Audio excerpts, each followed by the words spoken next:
I'm back! I'm home in the mountains. It's been an insanely awesome summer. In the last video, I spent the day running around New York City on what was pretty much just a day and a half layover, so I'll pick up from there. That night, I left the States and flew to visit my friend Hunter, who was studying abroad in London. Of course, the first official meal, fish and chips. I just snuck on a Hunter's field trip, tour of Jack the Ripper, and now we're trying to find the subway, the tube. So many people in here because none of the trains are leaving the station. Instead of standing there forever waiting for the trains, we did the next best thing. We went to the pub and hung out. Maybe they're back open.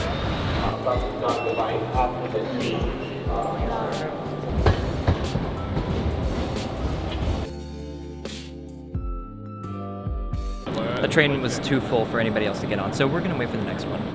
After a few more hours of train delays and waiting for everything to get back up and running, we finally made it to the town we were staying in called Surbiton. It's around an hour outside of London. It's this quaint little place. It sort of feels like stepping into an episode of a British TV show. I'm tired. I don't know why we stayed up so late. After coffee, we hopped on a train to the airport for a weekend adventure. Notice how the name of the airline is EasyJet? It was not an easy jet to book. It was probably the most difficult jet to figure out, but the flight was cheaper than a train ticket, so we were happy. I took a power nap. We're almost to Paris.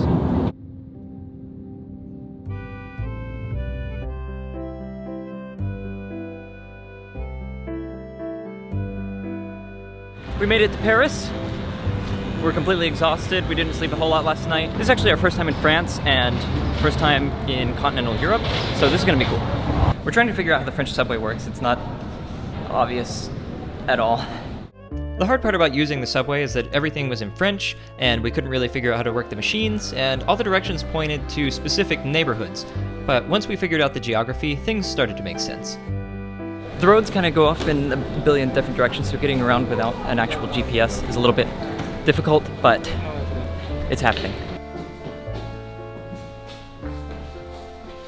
The Airbnb was in a quiet neighborhood and had a beautiful view out of the kitchen window. We rested for a few minutes and then went out to find a restaurant that our host recommended.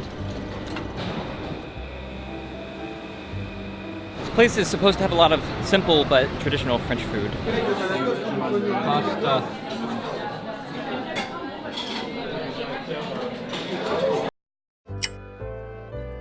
Mornings in Paris are quiet and laid back. Good morning, it's our first full day in Paris. We're here at this cafe eating breakfast. Double espresso.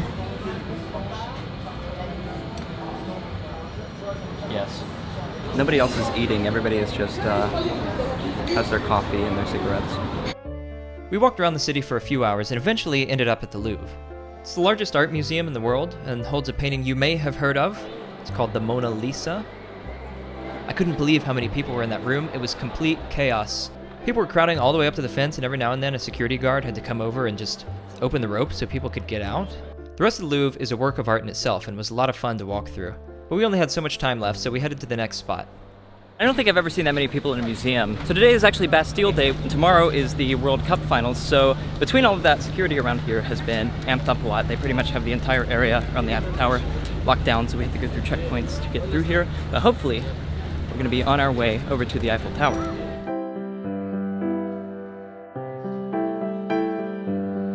So we went and ate dinner at the cafe across the street, and now we're back over here to watch the fireworks. And apparently, Tom Cruise is up there right now. Somewhere right there is Tom Cruise. We can see him on the screen over there. As the sun set, the orchestra played the national anthem, then the show started. That was honestly the most elaborate fireworks display I've ever seen, all in time with the music. A mix of both French and English from all over the world. People were singing along. It was magical. Getting to experience a national celebration in a different country was pretty cool. Well, that was Bastille Day at the Eiffel Tower. We're gonna head back to the room now because all of our batteries are dying and we still don't have a charger. There are probably tens to hundreds of thousands of people out here.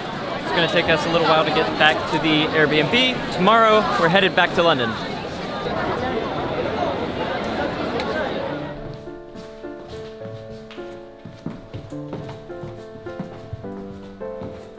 We're back in London now, and we just heard that France won the World Cup. So that was really awesome. That was a great time to be there. We spent my last full day in Europe exploring London and seeing the notable landmarks, starting with Buckingham Palace, then looping through the city.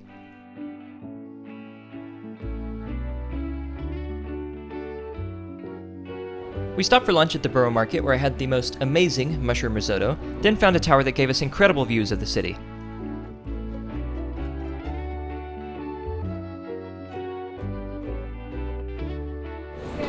Going back down all 18 million steps.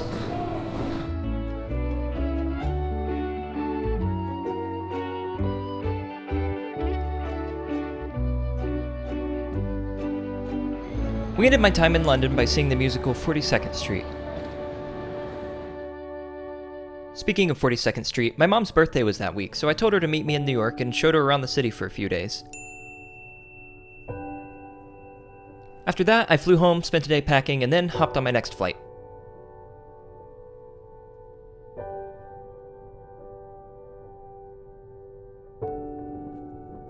I spent the next 16 days on a study abroad trip to Iceland, where we camped, hiked, and studied the geology of the country.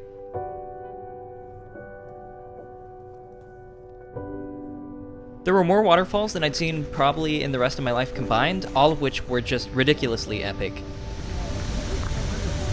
Ooh, it's chilly.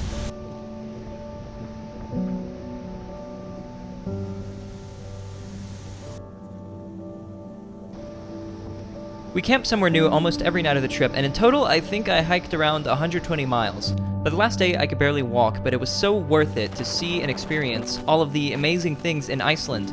It's a place that will make you feel so small all the time, hiking past these mountains and glaciers and volcanoes. It's definitely one of the coolest places I've ever been. Oh, and it's also the most dramatic place I've ever made pasta. More pasta than I care to admit.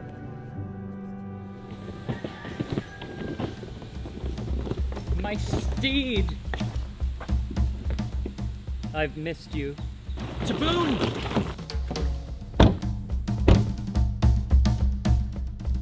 Been back in the States for about 3 days now, just resting up and readjusting to the time zone, because tomorrow, headed back on the road again. It started the way any great road trip should. Elena, aren't you excited to eat at Waffle House and go to New... This is my reusable straw, everyone. It collapses. I'll do a commercial for mine.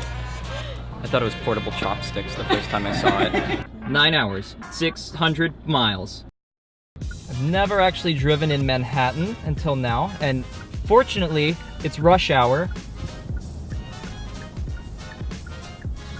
A+, great time, having a great driving day, great on the road, calmness.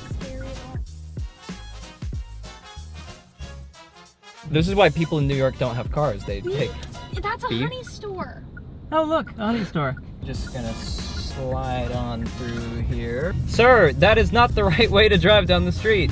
People, you're not supposed to cross. People. All right, citizens. Give me the old hunker. I'm gonna give you a justice infraction on that.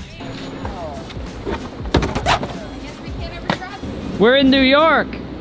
Hi. Elena's so excited. We parked my car in Brooklyn because it's free, and then headed out to find dinner.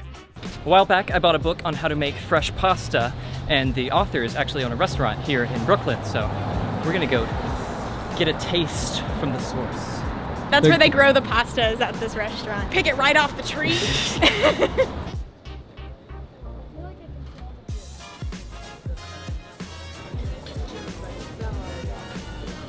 How's the fresh pasta? It's good. That was some of the best pasta. What did you think? It was good. Let's go from one to Taste of Italy. I guess Taste of Italy, but I've never had Italian pasta. Close enough. The best thing I've ever eaten. Ever. You heard it here first. I've gotten to learn my way around New York pretty well over the last few years, and it was a lot of fun to bring my friends from home and show them some of my favorite spots.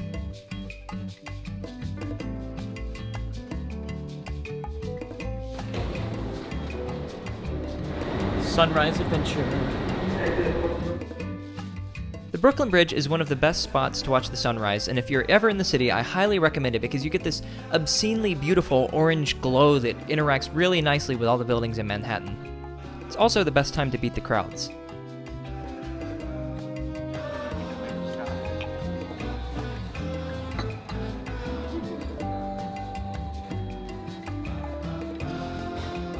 We walked around for a little while after breakfast and then headed back to Brooklyn to find my car. My car is still here. Going upstate, Penn Yan, Lake Keuka. Good friends, good food, a road trip, a weekend at the lake, and another visit to my favorite city. I can't think of a better way to end the summer.